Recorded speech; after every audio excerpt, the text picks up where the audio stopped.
Hello and welcome to my channel, Wisdom Sharer 777, where I read books and share wisdom and smoke cigars and drink coffee alongside reading books. Currently we are reading The Eye of Revelation, the 1939 and 1946 editions combined, the true 5 Tibetan Rites, which is a yoga practice from Tibetan mountains, which reverses age and is perhaps the fountain of youth. The authors are Peter Kelder and Carolinda Witt. And I have with myself today a coffee, which is a bit fucking hot. And I have a Hamlet cigar, which is also a bit fucking hot. Because of this.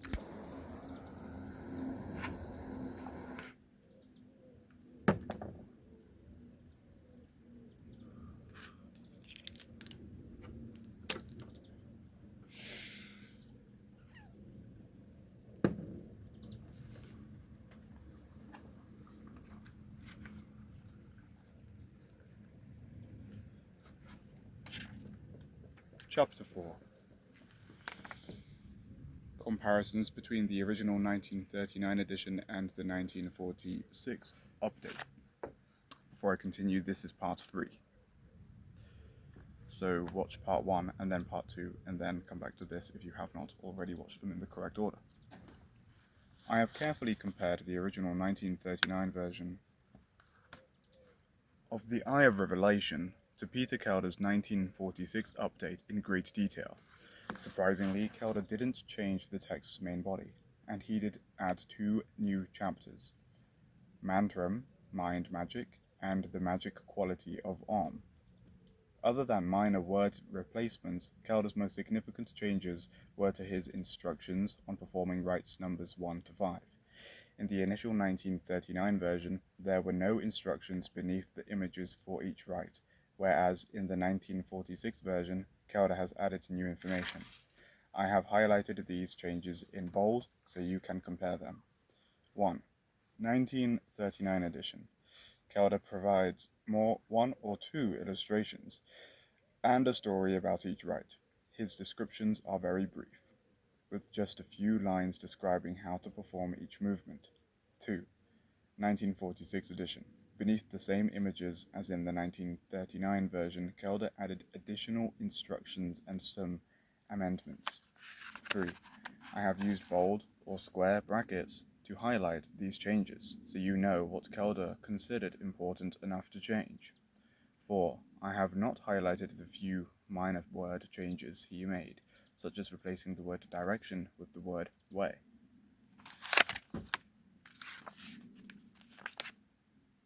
The 5 Tibetan rites on one page. Most people find it helpful to have the full sequence from rites 1 to 5 on one page. See images below.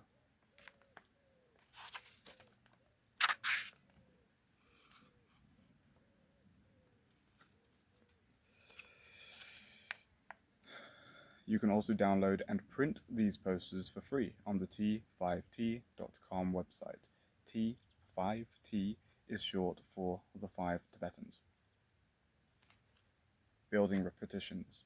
To start with, said he, I would suggest you practice each rite 3 times a day for the first week, then increase them by 2 a day each week until you are doing 21 a day, which will be at the beginning of the 10th week. Colonel Bradford in The Eye of Revelation. I recommend you follow Bradford's instructions to build up repetitions as he describes above. Many changes occur in the body, and it takes time to adjust. You can feel unbalanced, not present, scattered, or moody when you do too many repetitions too quickly. Some people are very keen to reach 20 repetitions as quickly as possible, but I can assure you that most of the gifts happen during the journey. Remember to enjoy the journey.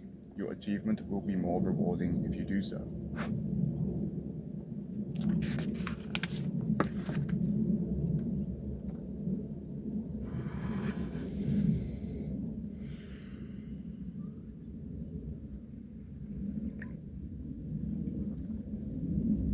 Chapter 5. Rite number 1.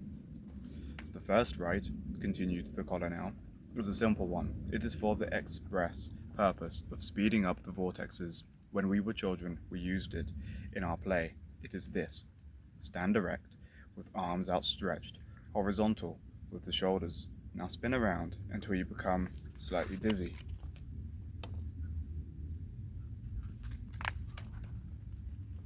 There is only one caution: you must turn from left to right. In other words, if you were to place a clock or watch on the floor face up, you would turn in the same direction the hands are moving, clockwise. 1939 and 1946 editions.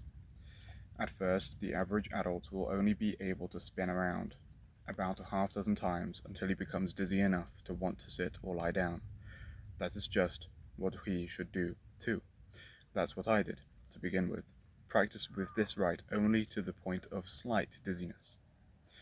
As time passes and your vortexes become more rapid in movement through this and other rites, you will be able to practice it to a greater extent. When I was in India, it amazed me to see the Malawiya, or as they are more commonly known, the whirling dervishes, almost unceasingly spin around and around in a religious frenzy. Moloiya, Turkish Mevleviya, a fraternity of Sufis, Muslim mystics, founded in Konya, Anatolia, by the Persian Sufi poet Rumi, d. 1273, whose popular title, Maulana, Arabic Our Master, gave the order its name. Encyclopedia Britannica. Rite number 1 recalled to my attention two things in connection with this practice. The first was that these whirling dervishes always spun in one direction, from left to right, or clockwise. In fact, the dervishes spin counterclockwise, not clockwise, as described by Kelder above. Rumi's family described the spin direction of the dervishes during the Sima, a religious ceremony carried out in remembrance of God below. Revolving around the heart, from right to left, he embraces all the mankind, all the creation with affection and love. Rumi's family. Mevlana.net. The second was the virility of the old men. They were strong, hearty, and robust, far more than most Englishmen are at their age. When I spoke to one of the lamas about this, he informed me that while this whirling movement of the dervishes did have a very beneficial effect, yet it also had a devastating one. It seems that a long siege of whirling stimulates into great activity vortexes A, B, and E. These three have a stimulating effect on the other two, C and D, but due to excessive leg action, the vortexes in the knees, E and G, are overstimulated and finally so exhausted that the building up of vital forces along with this tearing down causes the participants to experience a kind of psychic jag, which they mistake for something very spiritual, or at least religious. Added to the 1946 edition.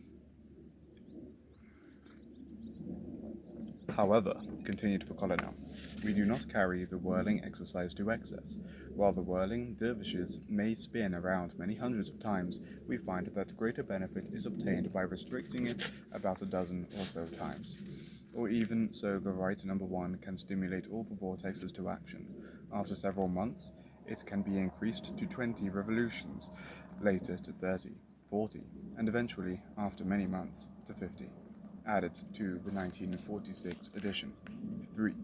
If you experience dizziness, don't be disheartened, as it usually improves over time. I had seen fit people and those who practice yoga regularly, including teachers, take around 6 months to build up to 21 repetitions of the spin because of dizziness. By far, the vast majority of people have no trouble at all unless they try to do too many repetitions too quickly. The symptoms of dizziness/motion sickness occur because your brain receives conflicting information from your sensory systems. These sensors send information to your brain about the position and movement of your body. This includes your eyes, the sensors of the semicircular canals in your inner ears, and the somatosensory receptors in your skin, joints, and muscles. A mismatch in sensory information causes a conflict between what is seen or felt and your previous orientational experience. When this happens, the body responds with the symptoms of dizziness and motion sickness. For this reason, using the correct technique during the spin is crucial.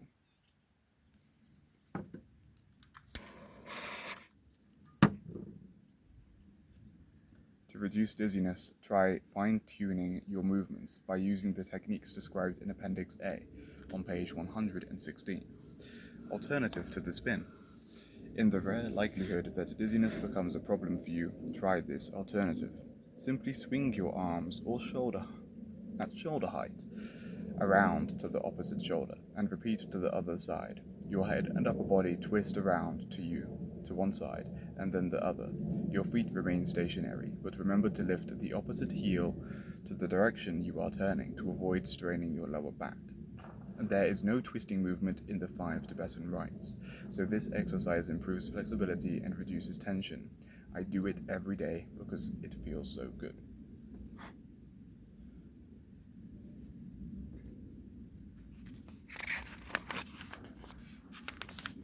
Chapter 6. Rite number 2. Like rite number 1, continued the colonel, the second one is for further stimulating to action the 7 vortexes. It is even simpler than the first one. In rite number 2, one first lies flat on his back, on the floor, or on the bed. If practiced on the floor, one should use a rug, or blanket under him, folded several times in order that the body will not come into contact with the cold floor. The lamas have what in English might be called a prayer rug. It is about 2 feet wide and fully 6 feet long.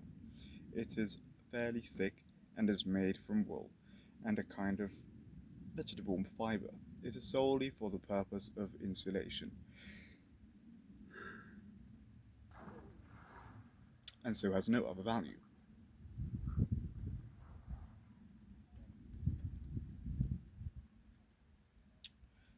Where the heck was I?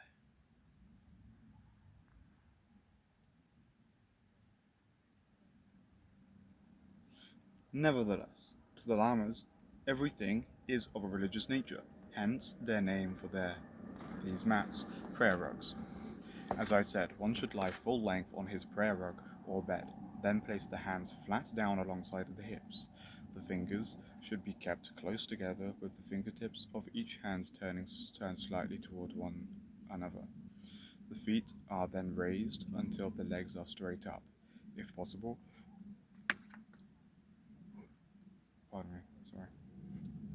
If possible, let the feet extend back a bit over the body, toward the head, but do not let the knees bend. Then slowly lower the feet to the floor and for a moment allow your muscles to relax. Then perform this rite all over again. One of the lamas told me that when he first attempted to practice this simple rite, he was so old, weak, and decrepit that he couldn't possibly lift up both legs. Therefore, he started out by lifting the thighs until the knees were straight up, letting the feet hang down. Little by little, however, he was able to straighten out his legs until eventually he could raise them straight with perfect ease. I marveled at this particular lama, said the colonel, when he told me this. He was then a perfect picture of health and youth, although I knew he was many years older than I.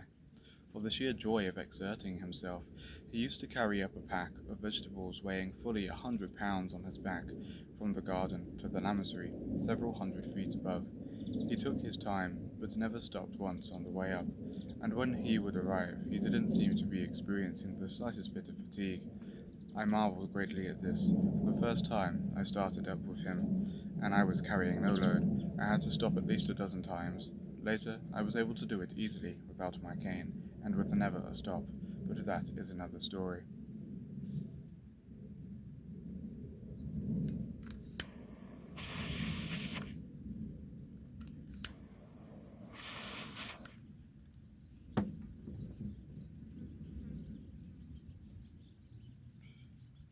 Four.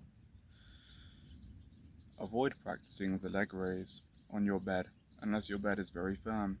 Any sagging in the mattress caused by your body weight changes your spine's natural and optimal S shape, creating additional strain on the supporting muscles that protect your pelvis, neck, and spine. Since these movements are done repetitively, you should do rite number 2 on the floor using a yoga mat, rug, or carpet for comfort.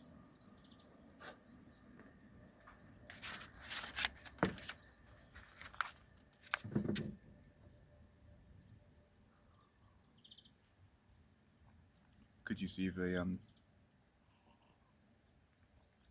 sorry, it's too tasty. Coffee's at the perfect temperature. You see the diagrams? It's pretty simple. You lay down, you lift your legs.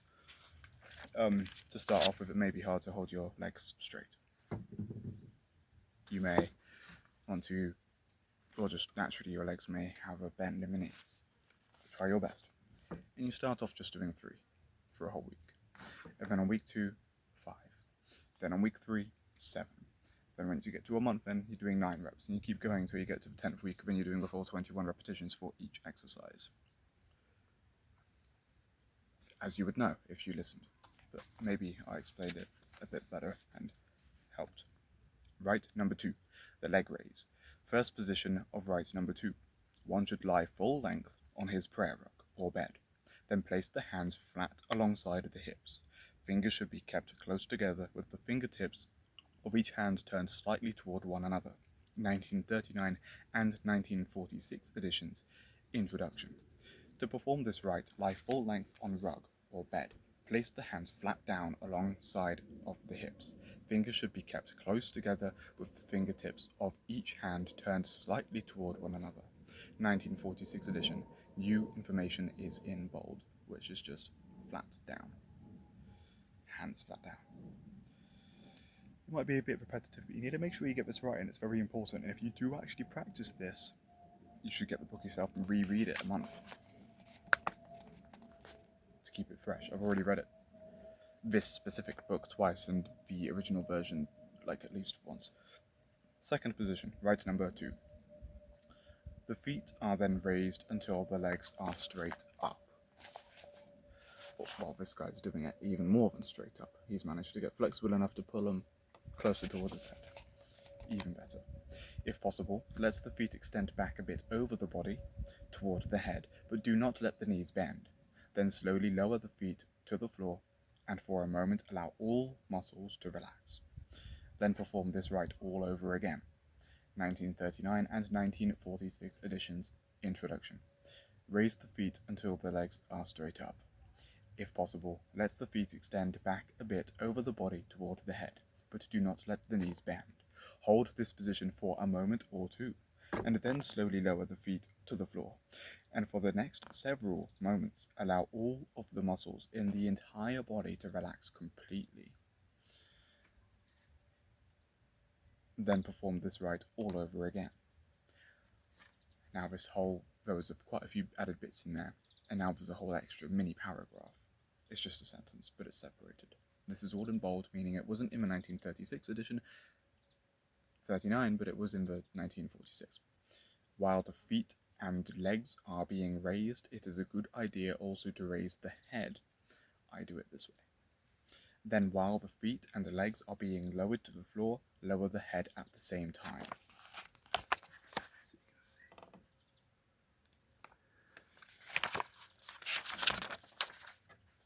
By raising the head at the same time, the legs and feet are raised.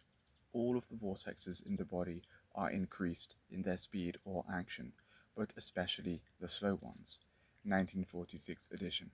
New information is in bold. 5. If you have suffered back pain in the past or are unfit, don't bother doing the rites at all. Just sit on your sofa and watch Netflix. Sorry, I made that bit up. I don't know where that came from. If you have suffered back pain in the past or are unfit, I recommend you avoid bringing your legs back over the stomach, as illustrated above, as it takes the spine out of its natural neutral position, Neutral spine is a term used to describe the natural S shape of the spine when its natural curves are maintained. The muscles closest to the spine, the core muscles, are more effective at stabilizing and protecting the spine, like guide wires on a tent when the spine is in neutral. When you bring your legs back over your stomach, as illustrated above, your tailbone lifts and the curve of your lower back is flattened to the floor. Instead, only raise your legs to a point where your knee bones are aligned over your hip bones, joint over joint, and the natural curve of your lower back remains intact. It makes no difference to the benefits of the rites if you don't bring your legs back over your stomach. If you need to bend your knees initially and then gradually straighten them as your flexibility increases, this is preferable to straightening your lower back or neck. Next up, chapter 7. That will do for today, because I only have 3.5 minutes left on my camera roll before my memory is full once again. I think that was 3 rather small chapters. It's a rather small book, but let's fly through it and get to some real good stuff.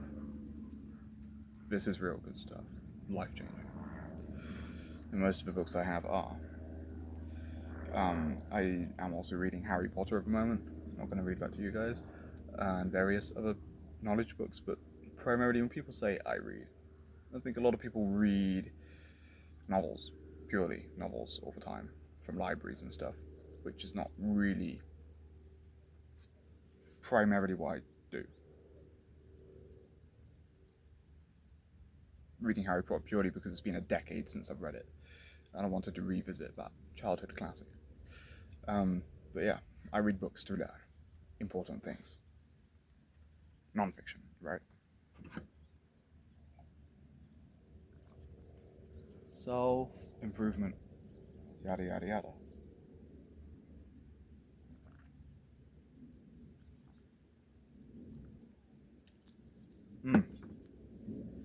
Coffee's really good today. Maybe because, gotta admit, I did put a pinch of sugar in, brown sugar today.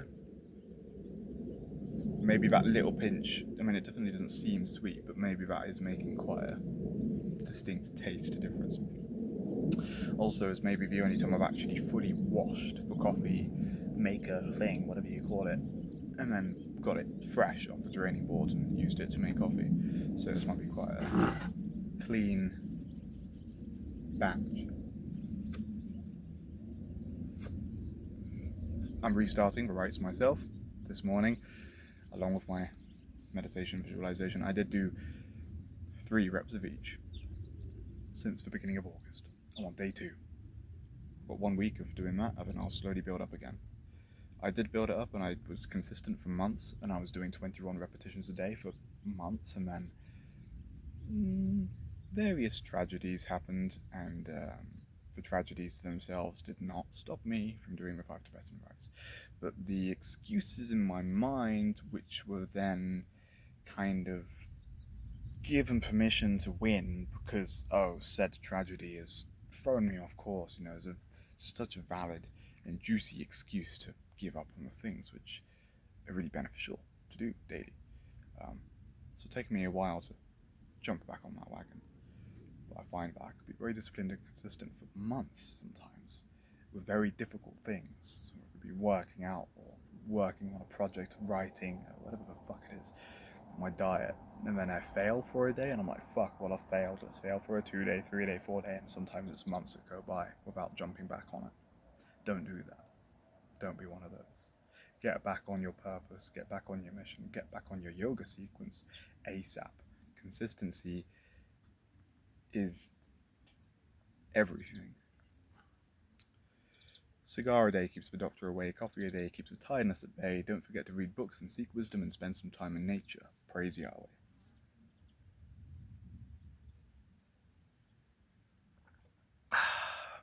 Bloody hell, that's good coffee.